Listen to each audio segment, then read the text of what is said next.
juga GDP kita, di samping mengurangi kebocoran pajak. Dan hutang-hutang yang kita gunakan untuk aktivitas produktif. Jangan hutang itu digunakan untuk kegiatan yang non-produktif. Misalnya, hutang dipakai untuk membeli alutsista bekas oleh Kementerian Pertahanan. Itu bukan sesuatu yang tepat. Justru kita harus sebaliknya yang kita kerjakan. Nomor urut 3, Bapak Ganjar Pranowo. Kami persilakan Bapak, waktu Anda 1 menit. Kita membaca buku Convention of Economic Hitman dari John Perkin, bahwa hutang-hutang itu memang bisa mematikan. Maka hati-hati kalau mau hutang. Terutama pada infrastruktur yang punya risiko tinggi. Kita mesti hitung betul, kita mesti prudent betul. Karena ini pernah dilakukan dan membuat banyak negara kolaps karena hutang. Namun demikian, kalau mau pakai kekuatan dalam negeri, artinya wajib hukumnya kita mendorong ekonomi tumbuh 7%, kemudian govern berjalan bisa dengan baik, maka ICOR bisa turun 4%, dan kemudian kita mesti betul-betul anti korupsi. Kalau itu tidak dilakukan, maka tidak akan tumbuh ekonomi yang ada di tempat kita. Ease of doing business mesti dilakukan. Hanya saja memang kalau kita bicara pada industri pertahanan kita, mesti kita kuatkan industri dalam negeri. Jadi mohon maaf kaitan dengan hutang, no utang, no usang. Sehingga alutsista kita betul-betul kita lakukan transfer of teknologi dari dalam negeri. Waktunya habis. Waktu sudah habis. Mohon tenang, mohon tenang, mohon tenang. Sekali lagi mohon tenang. Kami persilakan kepada calon presiden nomor urut 1, Bapak Anies Baswedan menanggapi jawaban dari capres nomor urut 2 dalam waktu 1 menit, Pak Anies.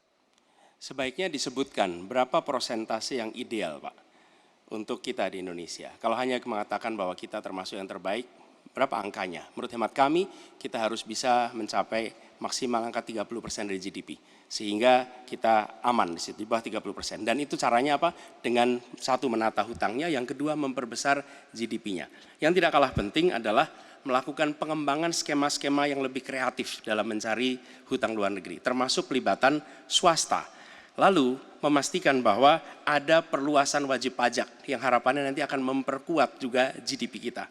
Di samping mengurangi kebocoran pajak. Dan hutang-hutang yang kita gunakan untuk aktivitas produktif. Jangan hutang itu digunakan untuk kegiatan yang non-produktif. Misalnya, hutang dipakai untuk membeli alutsista bekas oleh Kementerian Pertahanan. Itu bukan sesuatu yang tepat. Justru kita harus sebaliknya yang kita kerjakan. Baik. Terima kasih. Harap tenang dulu. Harap tenang dulu. Kita kembali ke calon presiden nomor urut 2, Bapak Prabowo Subianto, untuk merespon tanggapan dari kedua capres. Waktu Bapak 1 menit, silakan. Saya nggak mengerti. Jangan-jangan guru kita, buku kita sama, Pak Ganjar. Kok saya banyak sependapat. Terus aja. Saya akan bilang AA. Saya bukan orang macam-macam. Tapi Pak Anies, saya kira Pak Anies perlu belajar ekonomi lagi, ya kan? Jadi kalau bilang ideal 30%, dasarnya apa? Yang di bawah kita itu Arab Saudi, Rusia, pokoknya negara-negara yang punya sumber alam yang luar biasa. Tetapi 40% ya salah satu terendah sekarang. Jadi kalau kita mau bangun industri, tadi saya setuju sebagian dari yang Bapak sampaikan. Oh iya, kenapa? Yang penting utang itu produktif. Itu saya setuju.